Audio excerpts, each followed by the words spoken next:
Hello guys, hope it is a good day. Today we'll discuss about shooting an elephant by George Orwell. You know, George অরওয়েলের একটা কিন্তু নাম আছে এবং তার আসল যে নামটা সেটা হলো এরিক আর্থার ব্লেয়ার। এটা কিন্তু তার অরিজিনাল নেম এবং তিনি পেন নেম হিসেবে, পেন নেম কাকে বলা হয়? পেন নেম বলা হচ্ছে ছদ্মনাম হিসেবে ব্যবহার করতেন জর্জ অরওয়েল না, ঠিক আছে, অরওয়েল। তো আমাদের প্রোনাউন্সিয়েশনের দিকে একটু নজর রাখতে হবে। এখন আমরা আজকে যে প্রশ্নটা নিয়ে আলোচনা করব, what is imperialism? Discuss George অরওয়েলস attitude towards imperialism. অর্থাৎ ইম্পেরিয়ালিজম কি এবং ইম্পেরিয়ালিজম বা সাম্রাজ্যবাদের প্রতি কেমন মনোভাব প্রদর্শন করেছেন সেই বিষয়টা নিয়ে আজকে কথা বলবো। তো প্রথমেই আমাদের এটা জানতে হবে যে ইম্পেরিয়ালিজম বা সাম্রাজ্যবাদ বা উপনিবেশিকবাদটা কি। তো ইম্পেরিয়ালিজম হলো একটা দুর্বল জাতির উপরে একটা সবল জাতির ডমিনেশন বা প্র্যাকটিস অফ সুপ্রিম পাওয়ার। এখন ইম্পেরিয়ালিজম এই শব্দটা এসেছে ল্যাটিন শব্দ ইম্পেরিয়াম থেকে। ল্যাটিন শব্দ ইম্পেরিয়াম শব্দের অর্থ হলো সুপ্রিম পাওয়ার। তাহলে ইম্পেরিয়ালিজম বলতে আমরা কি বুঝতে পারছি? ইম্পেরিয়ালিজম হলো কোনো একটা নির্দিষ্ট এরিয়াতে একটা সবল বা স্ট্রং নেশন দ্বারা একটা দুর্বল জাতির উপর যে practice of supreme power domination, এবং সেটা অবশ্যই তাদের কলোনি বা তাদের সাম্রাজ্য বৃদ্ধি করার জন্য, সেটাকে বলা হচ্ছে ইম্পেরিয়ালিজম বা সাম্রাজ্যবাদ। তো George Orwell shooting an elephant এই এসেটাতে দেখিয়েছেন তার তিনি যে সময় দায়িত্ব পালন করেছেন ইন্সপেক্টর হিসেবে মগমেইন নামক এক শহরে, যেটা মায়ানমারে অবস্থিত, সেখানে তিনি কি কি সমস্যার সম্মুখীন হয়েছেন, কি কি তার অভিজ্ঞতা হয়েছে, এই বিষয়গুলোই তিনি এই এসেটাতে তুলে ধরেছেন। তো জর্জ অরওয়েল সম্পর্কে আমাদের আরেকটু জানা দরকার। তিনি মডার্ন এন্ড পোস্ট মডার্ন যুগের একজন এসেইস্ট, নভেলিস্ট, জার্নালিস্ট এবং ক্রিটিক ছিলেন, ঠিক আছে। আর তার লাইফ ডিউরেশনটা অবশ্যই জেনে রাখবে 1903 টু 1950, অর্থাৎ 1903 সাল থেকে 1950 সাল। তো এই এসেটার শুরুতেই আমরা যেটা দেখতে পাই, জর্জ অরওয়েল কিন্তু তার যে বৈরিতা প্রদর্শন করেছেন ইম্পেরিয়ালিজমের উপরে।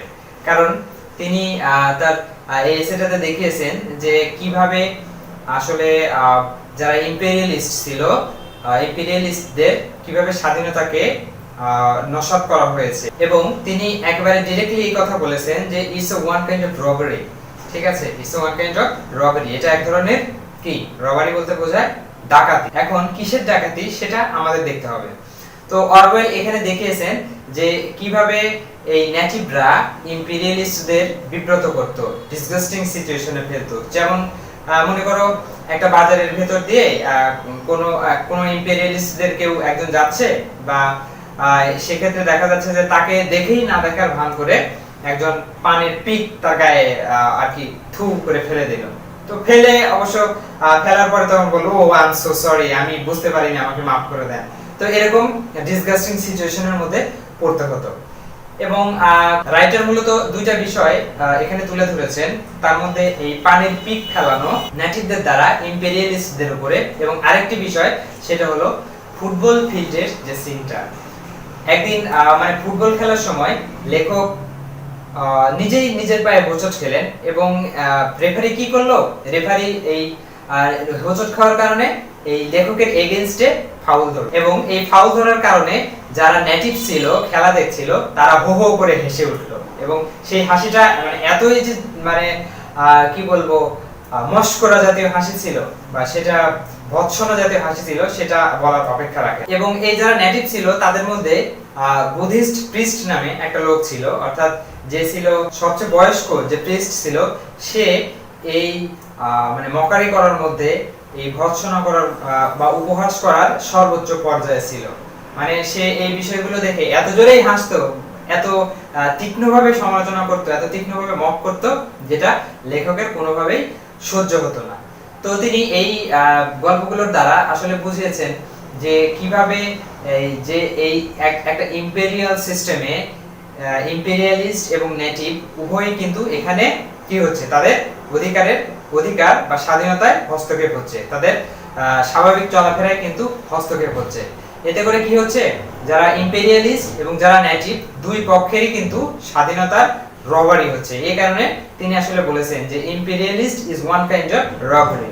ঠিক আছে। পরবর্তীতে অরওয়েল আরো বলেছেন যে imperial is one kind of practice of praise and operation, অর্থাৎ এই ইম্পেরিয়াল সিস্টেম, ইম্পেরিয়াল রুল, এটা এক ধরনের শোষণ এবং নিজেদের গর্বের বা ক্ষমতার দাপট।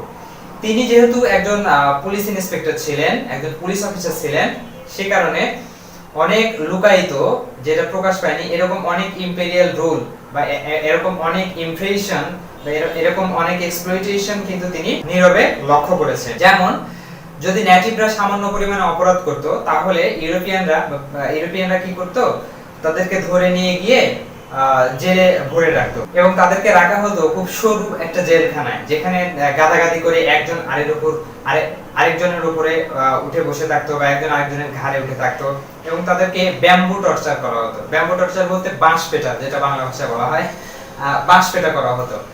আর তারা ছিল আসলে সো কল্ড ক্রিমিনাল। অ্যাকচুয়ালি কি ছিল? সো কল্ড ক্রিমিনাল, অর্থাৎ তাদের তেমন কোনো দোষ ছিল না। ওই যে বললাম যে গায়ে পানের টিপ ফেলে বলছে যে ও সরি স্যার, আমি তো বুঝতে পারিনি। তো দেখা যাচ্ছে এরকম একটা ক্যাজুয়াল কারণেই, এরকম একটা ক্যাজুয়াল ক্রাইমের কারণেই তাদেরকে ধরে নিয়ে চলে যাচ্ছে এবং তাদেরকে ন্যারো সেলে রেখে তাদেরকে বাঁশ পেটা করছে এবং তাদের যে জাস্টিস পেতে অনেকটা দেরি হতো, বিচার পেতে অনেকটা দেরি হতো। তো এই বিষয়গুলো ছিল ইম্পেরিয়ালিজমের আরেকটা ব্যাড। তো এগুলো ছিল ইম্পেরিয়ালিজমের এক একটা ব্যাড সাইড। ঠিক আছে। অরওয়েল আরো দেখিয়েছেন যে ইম্পেরিয়ালিজম একটা evil practice and it's one kind of symbol of domination or tyranny to the natives, অর্থাৎ এটা এক ধরনের স্বৈরতান্ত্রিক আচরণ নেটিভদের প্রতি। তো এখানে মেইন যে বিষয়টা শুটিং এন এলিফ্যান্টে দেখানো হয়েছে সেটা হলো একটা হাতিকে নিয়ে, a white elephant. According to critics there are so many symbols of the white elephant. কেউ কেউ বলে থাকেন যে আসলে এই হোয়াইট এলিফ্যান্ট দ্বারা বোঝানো হয়েছে লেখকের যে হেল্পলেসনেস। এটা কোন ক্রিটিক বলে থাকেন যে এই হোয়াইট এলিফ্যান্ট এটা দ্বারা বোঝানো হয়েছে tyranny of the European people.